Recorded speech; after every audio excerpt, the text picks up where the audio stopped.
Worrying is not a good feeling. And yet, even if we know that worrying is bad for us, we keep on doing it.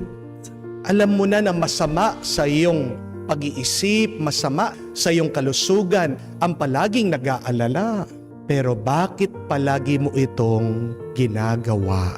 Kailangan po nating maunawaan ang pagkakaiba ng pag-aalala at ng pananalangin. Kung gusto po natin maging masaya at payapa ang ating buhay. The first difference is worry is a conversation with ourselves, with things that we cannot change. But praying is a conversation with God about the things that God can change. Kapag gumagawa po kayo ng mga listahan ng mga bagay na hindi nyo mababago sa iyong buhay, yan ang pag-aalala. Pero kapag kinakausap mo ang Diyos at kapag nakikinig ka sa Diyos, yan ang pananalangin. Ang tunay na pagdarasal ay yung marunong kang makinig sa Diyos. Kung nagdadasal ka at hindi ka nakikinig sa sinasabi ng Panginoon sa iyo, baka ikaw lang ay nagrereklamo at baka ikaw ay nag-aalala pa lalo. If you want to remove your worry in life, then you should listen to what God will do for you. Do not think about the things that you cannot do. Amen? Second, worry is stressing about things that you cannot control. But praying is letting God to take control. Totoo naman po na nakaka-stress kapag wala tayong alam tungkol sa isang bagay o sa isang trabaho. Hindi po ba? Kapag pinagmaneho ka na wala ka namang kaalam-alam tungkol sa pagmamaneho, siguradong maaksidente ka, masasaktan ka, makakabangga ka. Kung papalutuin ka, hindi ka naman marunong magluto, makakasunog ka at baka malason mo pa yung mga pagluluto mo.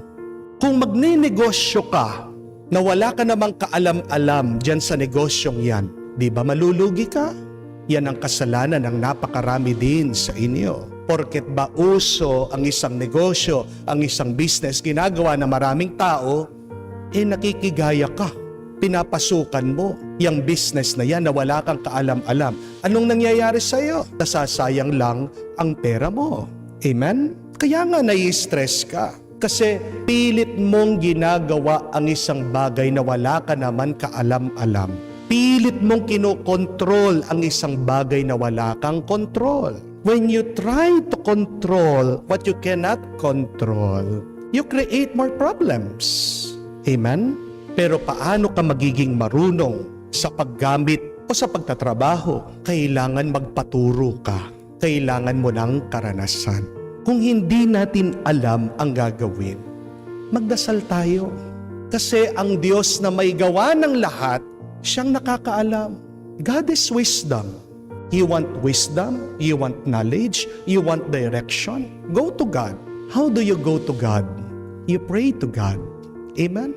Kung hindi mo kontrol ang bagay-bagay, maniwala ka, kontrol ng Diyos. Kahit na mag-alala ka ng mag-alala, hindi magbabago ang iyong kalagayan.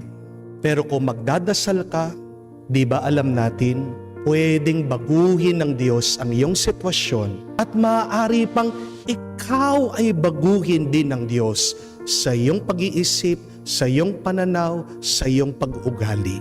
Third difference, worrying is worshiping your problem, but praying is surrendering your problems to God. Hindi niyo po ba napansin na kapag nag-aalala tayo, lumalaki ang problema natin? Kasi yan ang ginagawa ng takot. Binibigyan natin ng lakas ang ating mga problema. Kapag ikaw ay nangangamba, binibigyan mo ng lakas ang mga negatibong bagay sa iyong buhay. Pero kapag nagdadasal ka, binibigyan ka ng lakas ng Diyos na harapin mo ang anumang problema sa buhay mo.